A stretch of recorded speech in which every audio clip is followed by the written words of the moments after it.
Hello, everyone. Thank you for joining us. We will give it a few seconds as everyone begins to join the webinar.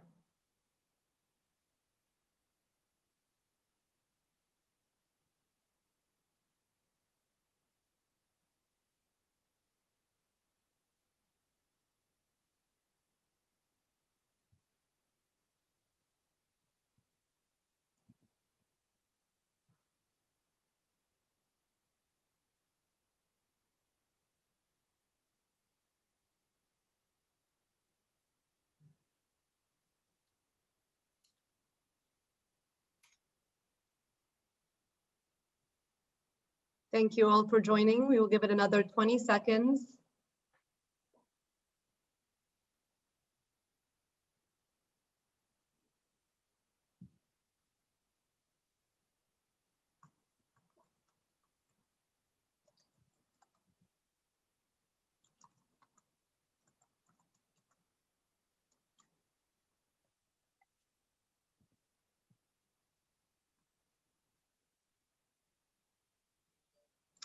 Okay, we will begin as people continue to join. A very good afternoon or day for everyone that is joining us today, and Ramadan Kareem to those that are observing this holy month. My name is Rania Saadawi, and I'm the Executive Director of the Pearl Initiative. It is really my pleasure to welcome you to the Pearl Initiative's first Corporate Governance and MSME webinar for this year. And we are very excited to be featuring key investors from the Gulf region discussing why corporate governance matters to investors. Before we begin, I see that there's a lot of new faces joining us today, so I would like to start by first introducing the Pearl Initiative.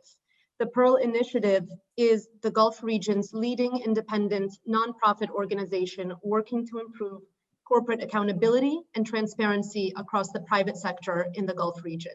This includes corporations, family firms and family conglomerates, SMEs, tech ventures, and philanthropic organizations. We were established 10 years ago by regional business leaders and the United Nations Office for Partnerships. More recently, we are one of the few organizations in the Gulf region to receive special consultative status from the United Nations Economic and Social Council. At the Pearl Initiative, we run a number of different programs focusing on governance-related matters. We also conduct regionally based research, and we convene business leaders, government, and civil society leaders, as well as students, the future business leaders, to discuss challenges and opportunities in implementing best practices in the workforce. We also run workshops and trainings to support business professionals as they take the lead in implementing corporate governance, accountability, and transparency practices in their organizations. In a post-COVID environment, SMEs, startups, tech ventures are all looking for ways to keep their businesses afloat and improve their resilience through the next unforeseen crisis. A key challenge faced by a number of these companies is lack of access to capital, financial resources, and/or investments. For most startups in early stage, micro and small enterprises, tech ventures who are seeking out investors, many of you have come to us frustrated because it's difficult to raise funds or close deals with investors. Indeed, we've heard this time and time again, especially in the last year. And so in speaking with our network of investors in the Gulf region, including those featured today, a key challenge that has really come up with SMEs is they're unaware of how important their governance framework is, however simple, at the beginning to start those conversations with investors. And so today our panel discussion features investors from the Gulf region who will discuss the vital governance frameworks that attract investors to the various different SMEs, sources of funding for SMEs and startups in the Gulf region, and how to position your business best to acquire it, as well as discussing some of the key market disruptors that are detrimental to new businesses and raising investment in the region. As always, we like to hear from the audience, so do please share your questions through the Q&A function on Zoom below, and our panelists and moderator will pose them to the panelists at the end of the session during the dedicated Q&A session. And with that, I'd like to introduce our moderator and panelists for today's session. Moderating today's panel discussion is Ned Jarudi, who is the Startup and Venture Capital Lead for Amazon Web Services based in the UAE. Ned is a seasoned founder executive with cross-border experience in successfully leading business development and innovation divisions and functions for both private and public sector organizations. He's also worked with 5 startups across the US and the Middle East that have included successful exits to IBM, Paul Allen's Asymmetrics, and Thomson Reuters. Ned also launched the first international incubator in the MENA region, 1776 in Dubai, in partnership with the Dubai Future Foundation. Thank you so much, Ned, for joining us today and bringing your expertise to today's panel. Thank you, Rania. It is also my pleasure to introduce a key investor in the region, Mr. Rabia Khouri, who is the Managing Director and Chief Exit Officer with Middle East Venture Partners. Rabia has extensive experience in venture capital, private equity, and advisory services, having executed more than $5 billion in transactions and raised more than $2 billion in capital. He also serves on the board of directors of Palm Board Technology Holdings, a developer of palm leaves-based engineering and wood manufacturing plants in the MENA region, and is the advisory board member of Kalam Telecom, a Bahrain-based integration telecom services provider. Thank you also, Mr. Rabia, for joining us today. Thank you, Rania. And finally, we are also honored to have Sheikh Fahim Al-Qasimi, who is a partner at AQ&P, a UAE-based corporate advisory and investment firm. As an advocate for strong corporate governance in SMEs, Fahim has spoken on the importance of addressing corporate governance at the outset of any venture. He believes that strategic advisory is not reserved for large conglomerates and has worked with startups and SMEs as a corporate governance consultant and also as an investor in startups and SMEs in the region. It is our honor to have you with us also on the panel, Fahim. Thank you so much, Rania. And with that, it's over to you, Ned, to kick off our conversation. But before I hand it over to Ned, I also want to encourage the audience to participate in our polls that Ned will be posing throughout this conversation so that we can engage and hear from you as well throughout this discussion. Thank you very much. And over to you, Ned. Thank you, Rania, and it's a pleasure to be here, and thank you for to you and to the Pearl Initiative for hosting us. And I'd like to first echo your wishes for those observing the holy month of Ramadan. May it bring everyone and their loved ones good health, prosperity, and success. As for today's topic, I mean, we keep hearing that strong governance gets noticed by shareholders, stakeholders, employees, and customers alike, and has a strong bearing on a company's reputation. We also hear that the strength of a company's corporate governance practices can affect its valuation, thereby playing a critical role in attracting investors and capital to the company. So from this session, we will try to kind of demystify this topic and enable you, our audience, to learn some best practices from our distinguished panelists, Fahim and Rabia, on how to successfully attract equity and or debt capital to your small business or your startup by implementing robust corporate governance frameworks. As Rania mentioned, we'll also have some spot polls for the audience to gauge your understanding and concerns about governance. So welcome, everyone. And in terms of the first question, I'd like to pose this question to Fahim. For those in the audience who may not be deeply knowledgeable about governance and difference between, say, governance and compliance, perhaps you can just give a quick kind of elevator pitch on what corporate governance is in layman's terms, if you will. And Fahim, you're the head of AQ&P as an advisory firm on governance, and you're an angel investor as well in Seafood Soup, for example, which is a B2B ethical procurement platform tackling seafood fraud. So it'd be good to just get an understanding of what governance is and how you might have been able to apply it, for example, in Seafood Soup. Sure. Thank you, Ned. It's an interesting topic, but it's an abstract term. And I think that's always where I start with our clients. I started my career in corporate governance, writing corporate governance codes for sovereign wealth funds and state-owned enterprise portfolios, and realized very quickly that there was this world of governance that I could then apply in the private sector, which is why we set up AQ&P. AQ&P is a family office that advises people on corporate governance, and with the profits that we make, we chose to invest in companies like Seafood Soup. It's probably best to describe it when I sat down with my brothers when we set up AQ&P, and they said, okay, well, what's our involvement and what's yours? So I took them back to the year 1600, when one of the first corporations of the world was created. It's called the East India Trading Company that traded from the UK all the way to the Indian subcontinent.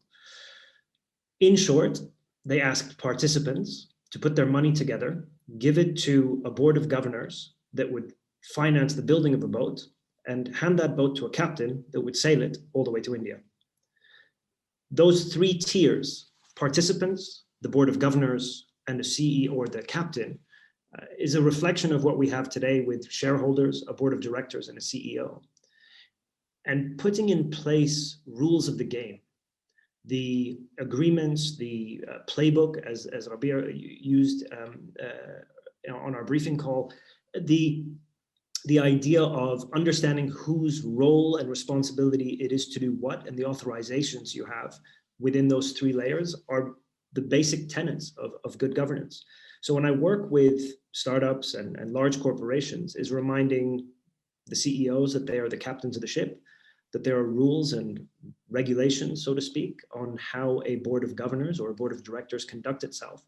And then also the rights and responsibilities that participants or shareholders have today.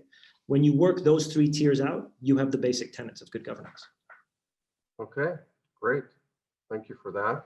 I think maybe it's a good time to launch, the first question or the first two questions in the poll as well, just to gauge people's, commitment to governance and understanding of governance. Excellent, great. And then in the meantime, Rabia, if I can turn to you for a little bit. I mean, obviously, as investors, you look at unique selling points and a business strategy of the startups that you invest in. But in addition to that, what components within a governance framework do you look at during your due diligence process? And you've recently done two major exits from your portfolio to public exits on the NASDAQ, right? Treasury Express to Bottom Line, and then Anrami via the SPAC. So perhaps you can also give us some concrete examples of what you looked at for those companies when you were processing the transaction. Thank you, Ned, and it's a pleasure to be with Faham on this call. You mentioned something early on, and this will maybe get the attention of the listeners. We definitely agree that proper governance will increase exit opportunities and will also increase exit valuations. And if you want to play a game on NASDAQ with the big boys, you better have good governance and also apply the governance. There's always an issue about having too elegant of a governance framework and really not applying it. And governance is it's, as I told Faham, it's sort of the playbook. I mean, it's like having an international football game without a referee and a rule book. I mean, it'll be anarchy. And also governance adds value, not just from a valuation perspective. It adds also diversity on the board. By getting independent, you can get a real perspective, that is, independent of the shareholding of the company. So governance can add a lot of value. We at MEVP have been on the forefront of leading governance in technology companies. Even though these are young companies, we try to prepare them, especially because we're late stage Series B and growth investors. We prepare them to the exit scenario, and that's why I have this big and lofty title, Chief Exit Officer. If we don't have proper governance, we really cannot exit. We cannot really talk to big players who are corporate, who understand that the region has its own limitations. But if the governance framework has been installed from the beginning, and we drilled this very early on with our entrepreneur partners, it can really de-risk a transaction, also make a transaction move very quickly, which is very important in VC. And remember, in VC, governance is also important because unlike PE, we do not take controlled stakes in companies. We partner with business owners. So we need to have some protection. We always get at MEVP a board seat in the portfolio companies we invest in. And partnering with the business owner at the board through the playbook of our governance framework is very important. Okay, great. Fahim, do you have something to add to what Rabia just mentioned? I think, I'm obviously a firm believer, and we are the same as a family office. We don't invest unless we have the ability to impact governance in the portfolio companies we have. Having said that, I find that today, no matter how much we talk about the benefits of good governance, as Rabia just highlighted, a man far more experienced than me in exiting companies, that it leads to better valuations. I still think there is this cost benefit discussion that we need to make clearer to young companies here, in that alongside revenue and growth and margin and profits, the value of a company can be above and beyond purely the financial, and that governance framework and being a transparent company that people can get their head around. If you've ever sat doing due diligence, I was as an investor now, but previously in my life in the investment world, it makes due diligence a lot easier. It makes the transaction a lot smoother. And I'm sure that Ned, your background, and Rabia, yours would echo that as well. Yeah, absolutely. Absolutely. Thanks for that. I think we have the first results of the poll, which shows that a lot of people are thinking about governance. The majority actually have governance frameworks in place, which is good to see.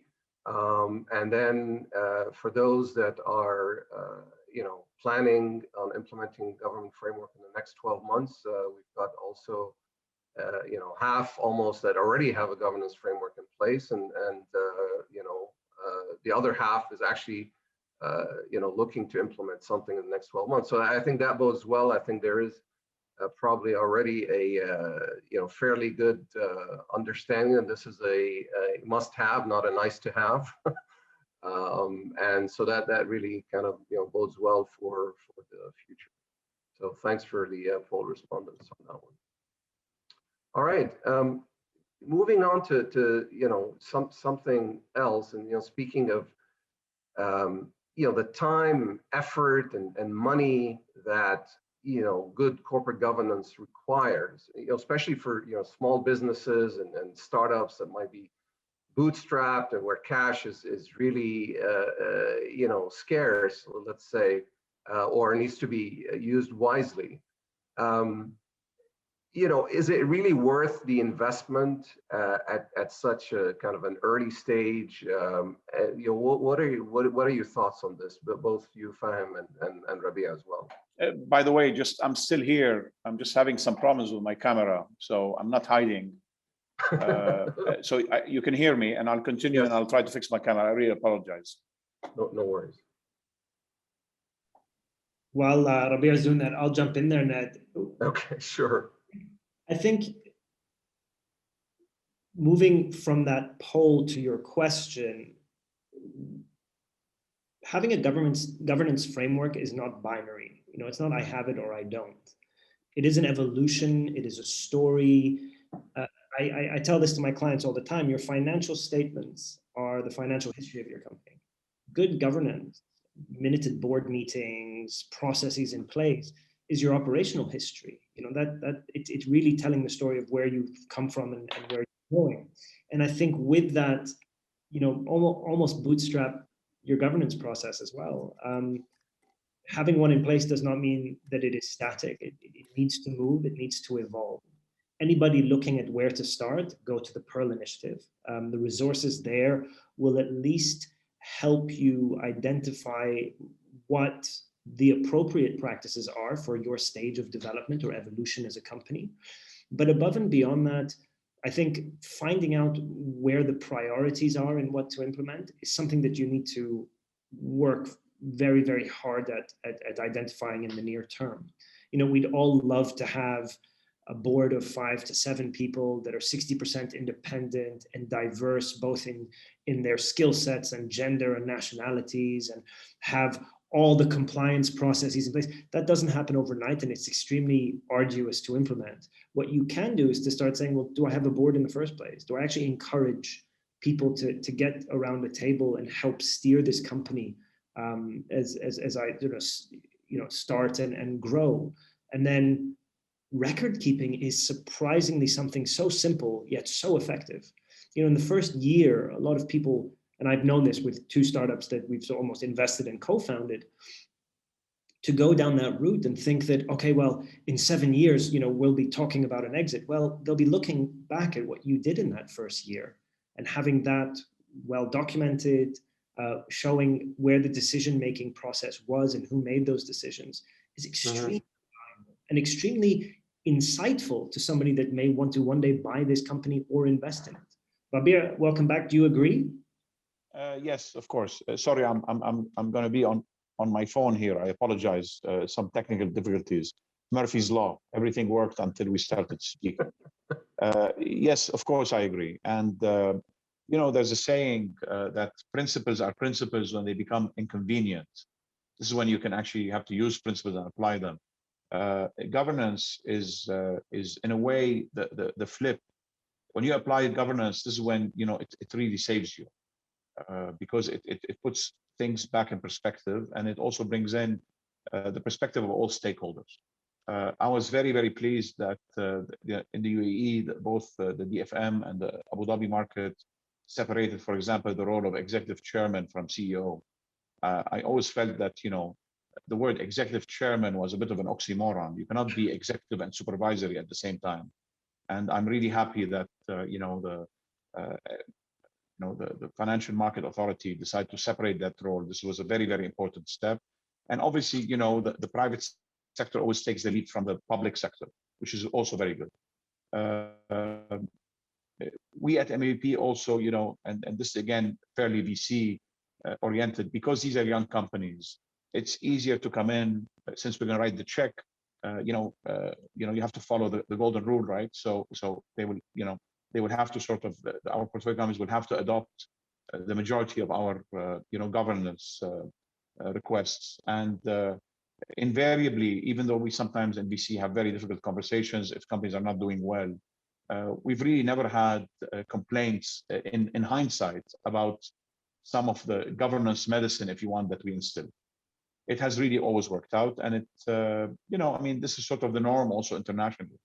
So, but we just have to apply it, and as Pam said, spread the word that it's the right thing to do.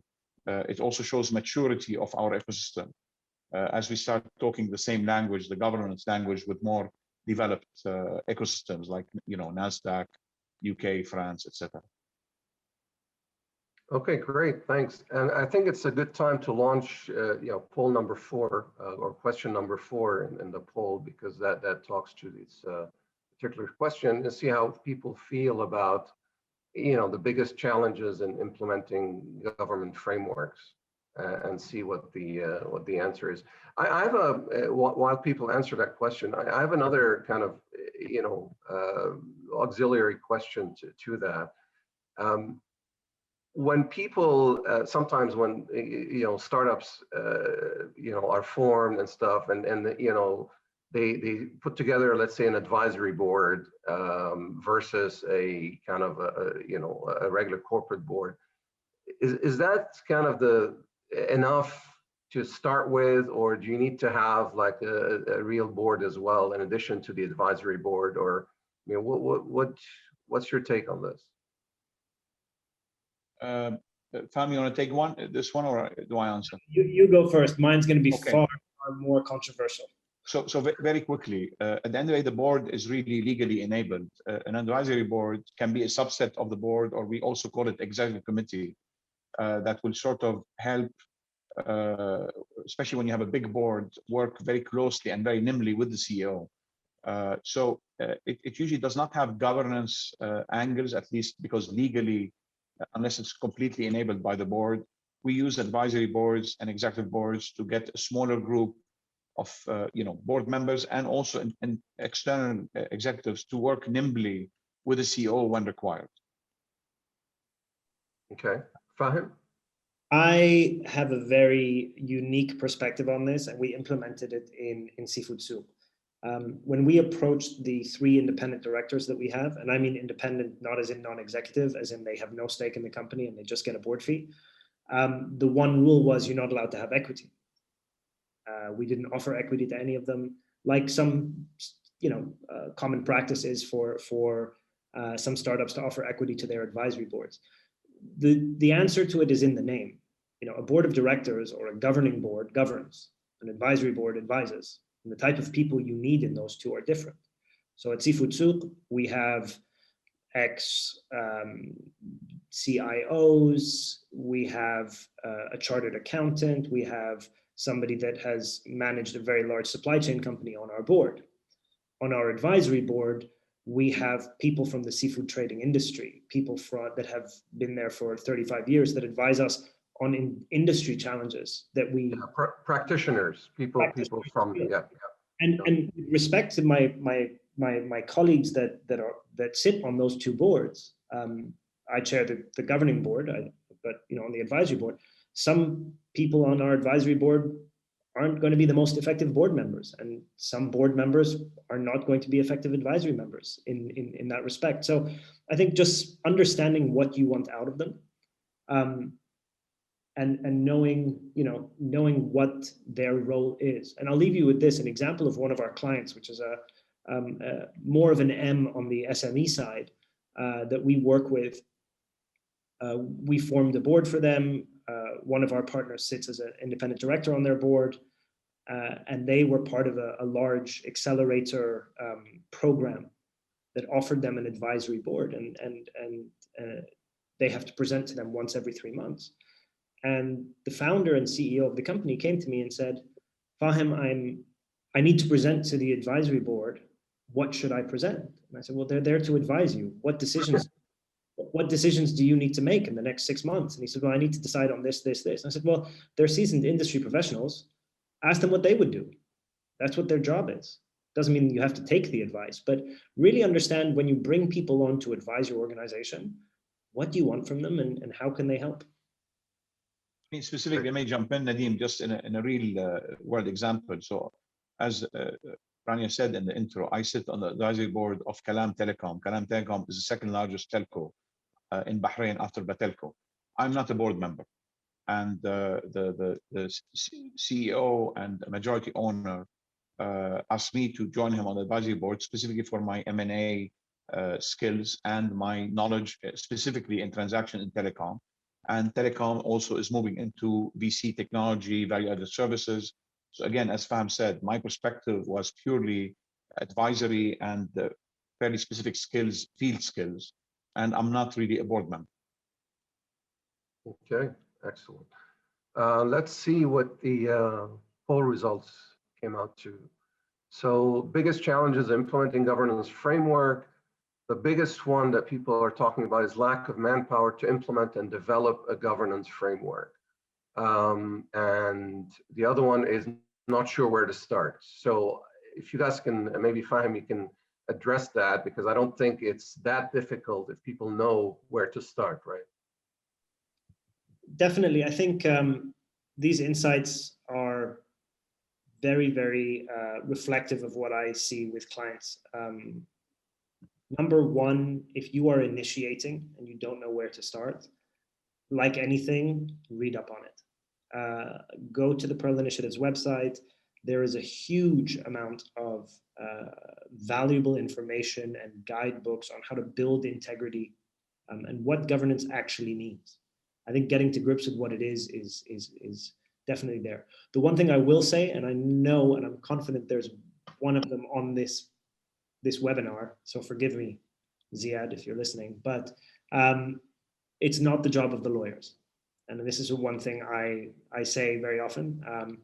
It's not the job of lawyers to formulate your governance framework. They may be very good at supporting the drafting of these agreements, but understanding what you want to achieve is really the role of yourself, to separate a little bit inside you as a shareholder in your own company and yourself as the CEO, perhaps.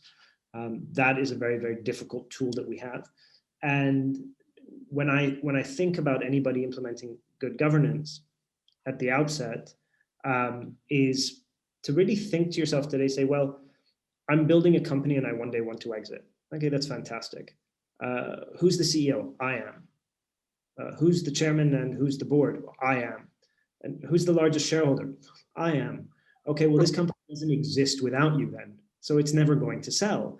So to create that dividing line and to say, look, I'm creating some form of check and balance. I'm creating some form of objectivity and process of decision making that gives somebody the comfort on how this company is run, is really where you need to start. That might be 2 people. That might be 1 person. That might be calling on a friend to support you and say, I want to document our conversations where you're advising me on this and help people realize that I'm not the be it and end all of my company. So, that's really where to start. In terms of the one thing I'll say at the end of this is the one thing about it taking manpower and it's costly and so forth, very difficult for me to say as a corporate governance advisor is at the early doors, anybody that says, you should pay them to do the governance, don't give them your money. You should really work at empowering your board to help you implement this stuff. You're a CEO. You're the person that steers that ship from the UK to the Indian subcontinent.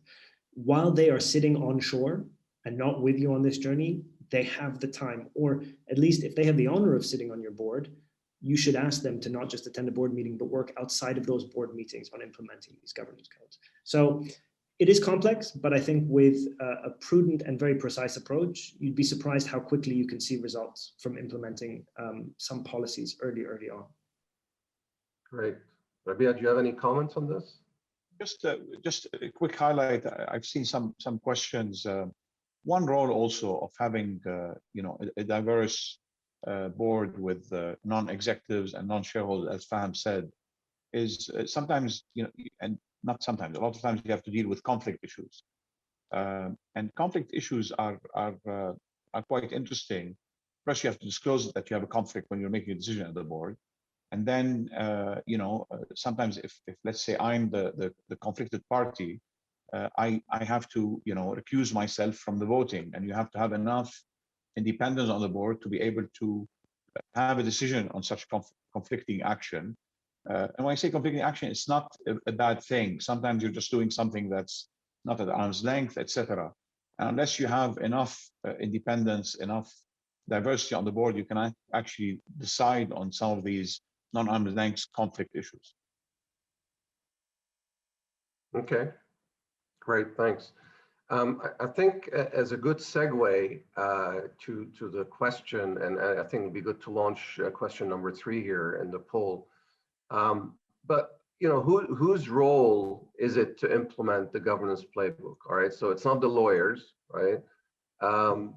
Is it the board of directors? Is it the founder? Is it the investors? Is it the regulator? I mean, whose role is it to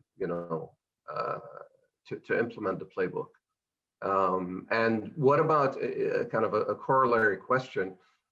What about early stage, for example, startups that are backed by accelerators and incubators? Should the ANIs also play a role in helping to implement the good government practices? Rabia, you go first on this one. Sure. So again, probably if you're if a company is an incubator accelerator, maybe having a very high governance threshold is a bit too much. And typically, there's not enough shareholders in the company to really have a meaningful governance exercise. However, when a company is incorporated, there are a set of minimum standards, typical articles of association that come in that have some modicum of governance, which are a good starting point. And this also depends on the locale where you're incorporating these companies. We at MEVP, obviously, when we invest and we're late-stage investors, we bring in our sort of playbook that are part of our rights as typically preferred investors. And they cover a lot of things, a board seat, independence, reserved matters at the board level, reserved matters at the shareholder level, conflict resolution mechanisms, board expansion, authority matrix. We keep a tight leash on how our funds are being spent based on the business plan agreed as part of the investment. And again, in our case, it's a bit easier because it's our funds. We're a fiduciary. We're regulated by our regulators, the DIFC and ADGM. We have a fiduciary to our LPs, so we have to have enough governance imposed as part of our investment, or else we would not invest. So it usually, sometimes it can feel a bit heavy, but we have a team of 3 attorneys as part of the MEP team that work very closely with our investment team. And we are quite nimble, and our shares agreement is quite sophisticated. That, you know, it's sort of a building block. You know, we like our entrepreneurs to think of it as a building block as they grow as a company. Okay, Fahim? I think that I'm fortunate. Sorry, Rabi, I get to see the answers now before I ask. Before I answer. I was very fortunate. This is the nature of the UAE, that at a very young age I was in the boardroom. It's where my love for governance started. In my early 20s, I was a secretary in board meetings and making sure that I was engaging with what is said at the board meeting. And the biggest thing I learned that I carry on specifically at Seafood Souk and another company that we have, Alithea, is the relationship between the CEO and the chairperson. That is a very, very unique relationship that exists more outside of the boardroom than in. And I think if you were to have that one person that you can confide in, the one person that you know will be honest enough to keep you in check, the one person that you have that hard conversation with, the person you call to first celebrate or to say, you know, something bad has happened and how do we get out of this? That relationship between chairperson and CEO is extremely important. If that relationship is right, that will drive governance, because the CEO, the founder and the CEO tends to run the organization and everything sort of almost down, you know, forgive me for using the term down, but within the team. And then the chairperson works with the rest of the board to make sure that things work well. So the inflection point of those 2 triangles, so to speak, is an extremely acute area that I focus a lot on with clients, which is how do you make sure that it's not only in the boardroom, that you develop that honesty, that integrity at that point. Rabia, would you agree? I mean, forgive me for pointing the question at you, but that chairperson CEO relationship is something that is, and thank you DFM for separating it, is an extremely important relationship to drive governance, both down the organization and up towards the shareholders. Correct. In smaller companies, it's like the confidant of the CEO is the chairman. You know, because, you know, you can have very, very private conversations with your chairman, you know, that can help the CEO think through some difficult decisions. You know, so I agree with you. Okay, and just to close on this subject, do regulatory authorities and stock exchanges have a significant role to play for SMEs and startups that want to go public? For example, you know, on the NASDAQ Dubai Growth Market, and you know, the requirements for SMEs to get listed on there, for example, or the, you know, the big boards in the US as well. Let me, Fab, maybe I can give a perspective on NASDAQ since we're working on the merger with Anghami. The US is usually a very light regulatory body. So there are some minimum requirements when you list in the US, whether on NASDAQ, whether on the US Stock Exchange. However, the US always goes by, you know, precedent, you know, and the precedent always protects you if you get sued. So there is a interesting you know, adjusting mechanism in the US that everybody will get sued if you go public. And it's a bit extreme in the US, but it also puts the onus on the companies to follow good precedent, good practices that will reduce their exposure in a lawsuit that will eventually come, because there are a lot of fraudulent lawsuits. So for example, you know, conflict resolution, disclosure, independence, you know, these are really good practices that if a company abides by them, just because of precedents, they can reduce some of the frivolous lawsuits that they will eventually face being a young public company on NASDAQ. And specifically from the perspective of Anghami also will be a foreign issuer on NASDAQ, which creates even higher scrutiny, if you want, from attorneys and also what we call ambulance chasers. So there's a very nice body of good practices that you can see in the US that can be applied. My at the end of the day, the regulators, the stock exchanges, Sarbanes-Oxley in the US or the UK Corporate Governance Code, they exist there. However, in most markets, the way in which they are implemented or interpreted depends on the organization. One question that I ask every single client is, who is going to buy you? Assuming your target is not to list. If you want to list one day on a stock market, pretend like you're listed there already. But I remember one conversation with a young entrepreneur in the UAE said to me, oh, I have a manufacturing facility. We make confectionery. I said, oh, that's fantastic. Have you implemented governance? And he said, no, not yet. I don't know how to do it. And I said, well, who's going to buy you? And he said, Nestle. And I said, okay, well, why don't you just operate like you're a Nestle subsidiary already? Because I think this is the big thing, is if you already know what your target is, why don't you just emulate their practices and operate like them? Because if you've ever sat on the buy side of DD, you understand that when you're looking at a company and you start seeing the same language and the same structures, inherently you start thinking, well, this looks like it's going to be a good fit.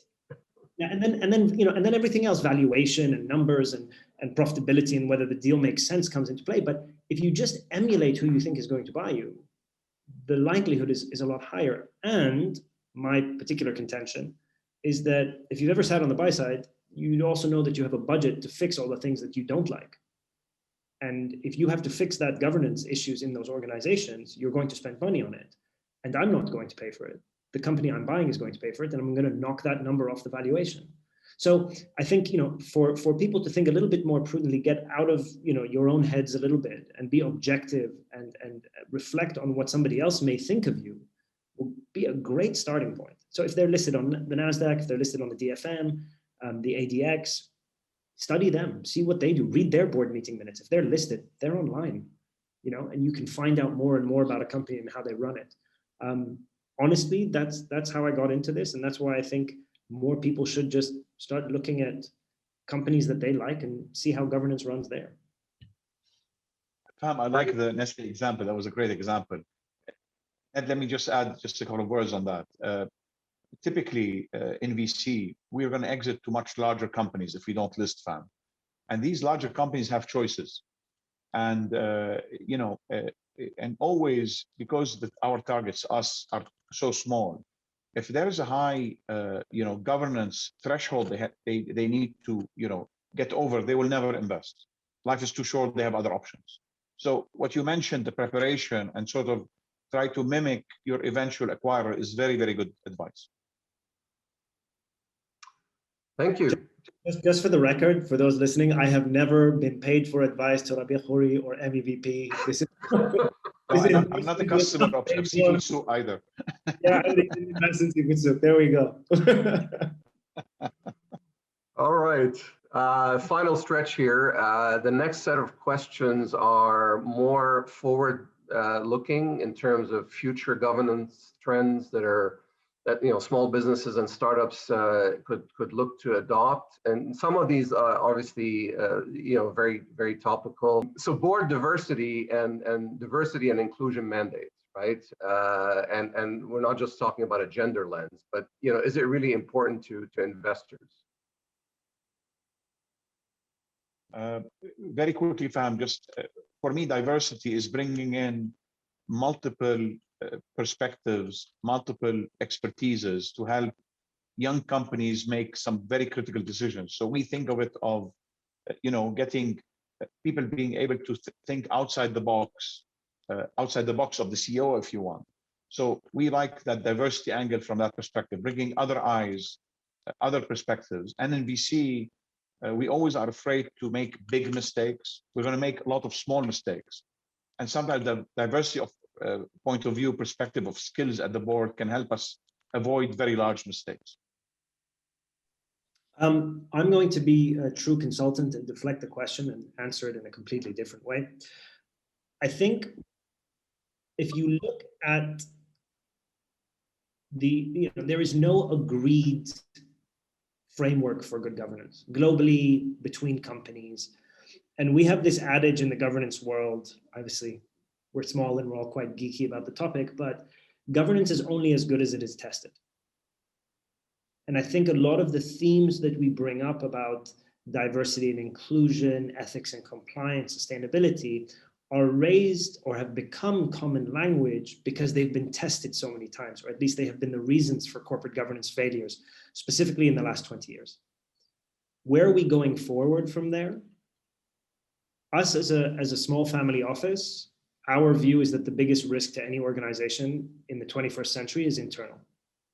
And looking at global blue chips, regional companies, sensitive industries, whistleblowing or issues emerging have come from within, not necessarily from the regulator or not necessarily from an outside party. It's people internally that want to speak up. And we've taken a big bet with Alithea that is the biggest risk that's going to need to be managed going forward. So, the way we describe diversity is having a mix of people, but then inclusion is inviting them to dance. You need to invite people to come and dance, or inviting them to the party and then asking them to dance. That's the way to say it. Asking them to dance is letting them have a voice, and making sure they have a voice protects investors, protects you as a CEO or a shareholder or a founder, protects your board of directors. I think more transparency will be important going forward. And I think more and more in this part of the region, we're going to see companies open up a little bit more about what's happening and listening a little bit more internally to manage risks going forward. Okay. And another question, which is kind of, you touched on, Fahim, just a little bit. Are we at a stage in the region where ESG frameworks, so environmental, social, and governance, need to be at the center of all business operations to attract investment? Meaning, are investors becoming kind of more socially responsible in their selection process of investments instead of simply considering potential profitability or risk presented by an investment opportunity? Very, very difficult question. And, the jury's still out on whether the ESG framework makes sense and whether it is as understood as it should be, or as homogeneous as it should be across industries. We have a litmus test as a family office. For us, it is, will this issue matter in 2038, right? And the reason we always say 2038 is that's the year our children are going to be applying for jobs. And in 2038, what is going to matter and what am I going to teach my kids so that they are competitive in the year 2038? We have agreed as a family that issues with the environment, issues with social and economic inequality, and energy are the three big things that are going to matter. With that, we invest in things that we think will solve it. That's our litmus test. Individual organizations have their own viewpoint. I think, drilling down on what specifically matters to you or what you think matters to the company is more important than saying, okay, well, ESG, we need to create an ESG report. This is what we're doing for the environment. This is how we're socially good. And in governance, this is what we're doing. ESG is almost the new CSR. I would be cautious. I may be being very, very contentious here or controversial. If you want to make money in ESG, create a company that does ESG ratings. I think that's super important today. It's a very, very fruitful business you could get into. We will continue to be tested. And I think companies that have boasted some of the best ESG metrics have come out with massive fraud and issues. And just the news today about, certain companies in Europe being hounded on their ESG frameworks.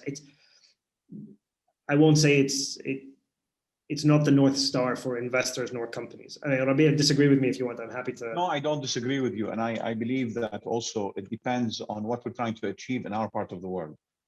There's no one-fit-all solution. And look, I lived in California. I was an engineer in Silicon Valley for 10 years.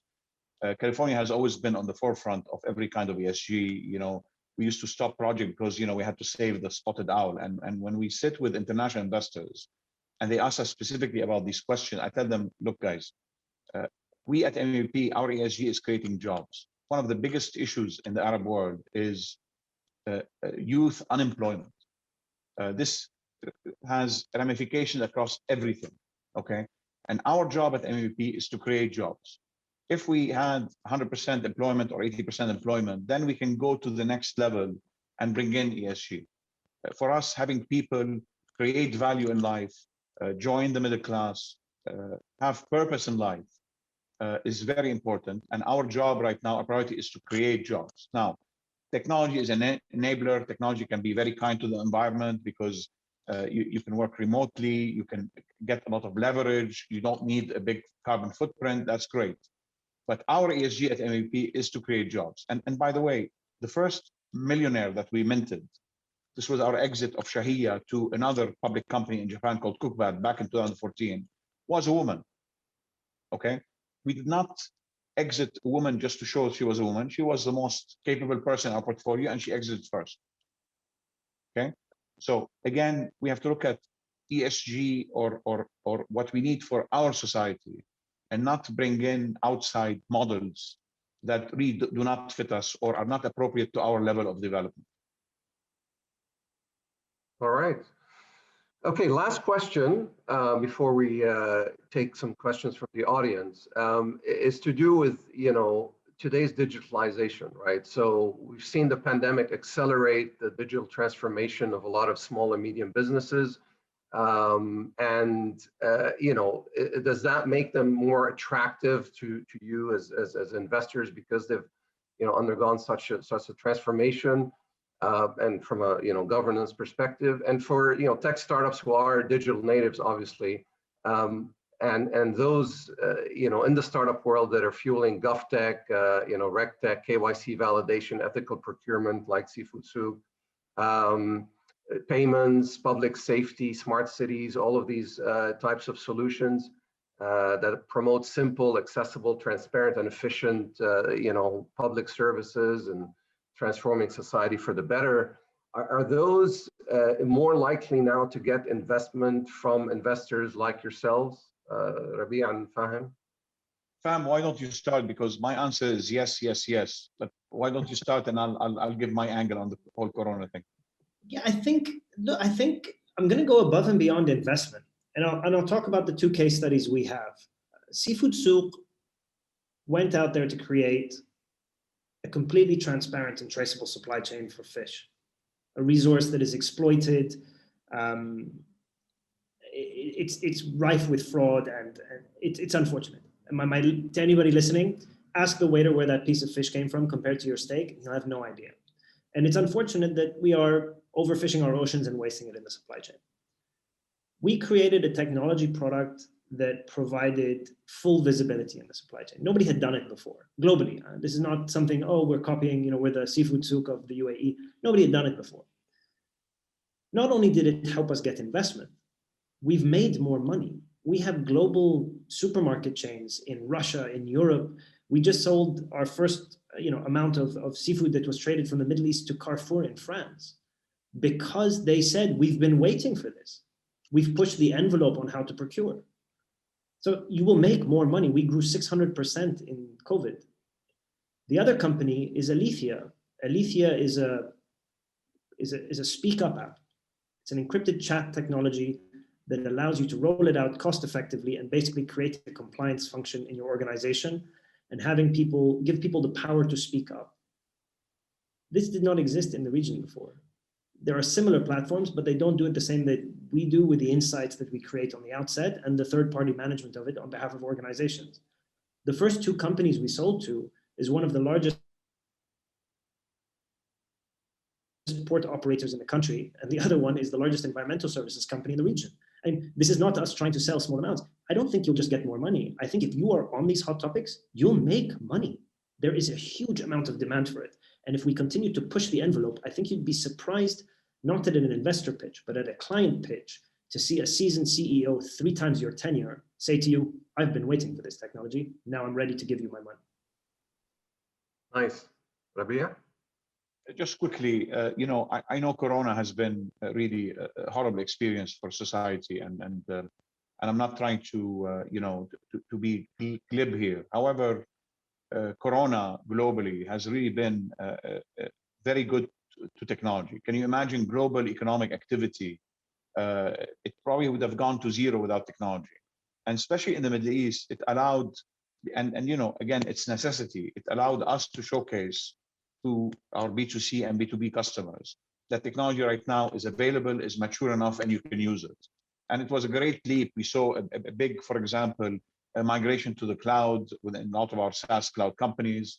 You know, obviously more delivery, more shopping. It really showed, it was a great showcase to the maturity and the effectiveness of our technology solutions and what is available now. And it's available now. You don't have to wait another 4 or 5 years later for it to develop. So Corona has been really good for the technology sector. And it will have some ramifications going forward in terms of more efficiency, less cost, better SLAs, better direct you know, contact between the supplier and his client. So technology really shined during Corona. All right. Rania, hey, do we have time for questions from the audience? Yes, go ahead. Okay. So there's a question from Ziad, I think, Fahim, your buddy there, saying, is it better to have board members completely different than advisory board members or some overlap? I think that was answered a little bit, but maybe we can just briefly comment on that. Yeah, I think, you know, I'll just reiterate what I said, which is set up a board or a committee depending on what you want it to do. And a good charter for that committee or board will help you identify whether, you know, that the people are right for the role and whether you should have multiple people on, you know, multiple committees or boards. Yeah, because Ziad mentions that, you know, some overlap can support the CEO decisions when discussed at the various board meetings. Okay, another question is, Mai is mentioning that she's interested in the Alithea app and where and how she can learn more about it. Maybe you can spell it and post it on the chat. Sure, I will. We are currently going through phase 2 of the tech. I will message everybody, panelists and attendees. If you go to, that's the website, or you can email at. Great, thank you. You forgot the hashtag humble brag. Yeah. You're great. Very proud of Alithea there. Excellent. That sounds good. All right, I think that was our last question, unless people have more questions. Any parting thoughts, Rabia and Fahim, on the topic? No, I mean, just governance here to stay. Also, just maybe I can address something you mentioned, Ned.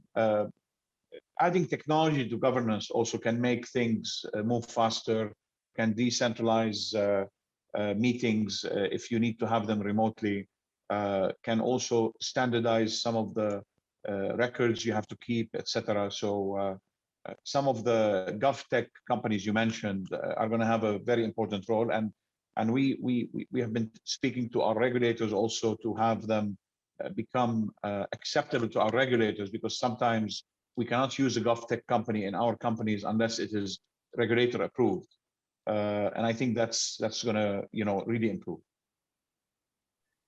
Fahim? Yeah, I think for me, Ned, look, let's begin where, or let's end where we started. This was put together by the Pearl Initiative.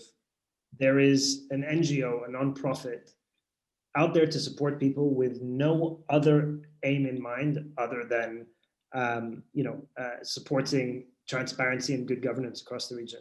You know, Rabia and I, we work in the business world. If it doesn't make dollars and cents, you know, it's very unlikely that you're going to get our time. They will give you theirs. So, you know, the starting point for us is what I tell most clients is go see them first, go online, find the information, attend their workshops. You know, hopefully back post-COVID will be there in person. With those insights, when the day comes that you speak to somebody like me as an advisor or investor or Rabia at MEVP, you'll be in a much better prepared space to be able to have the right conversations. So, you know, thanks, Rania and your team. Thank you, Ned, if we don't get the chance to thank you for moderating this so well. And I think, you know, the more of these we have, with more diverse members, the more effective our sort of message of good governance will be in the UAE. Thank you, Fahim. Thank you, Rabia. Thank you, Ned. And Rania, over to you. Thank you, Ned, and really thank you, Rabia and Fahim, again, all of you for your time and your expertise and your insights. I hope our audience also learned a lot from this. We always try to make our webinars as actionable and practical as possible. And just as Fahim mentioned, please do reach out to us, check out our channels, contact us via email, phone, our social media channels, and we will be updating our audience about upcoming workshops, trainings, as well as additional guides and resources on this very important topic. Once again, thank you really to all of you for your time and efforts, and I hope everyone stays safe and healthy. Have a great day ahead. Thank you, Ron. Thank you. Thank you. Ma salama. Bye. Ramadan Mubarak. Ramadan Mubarak.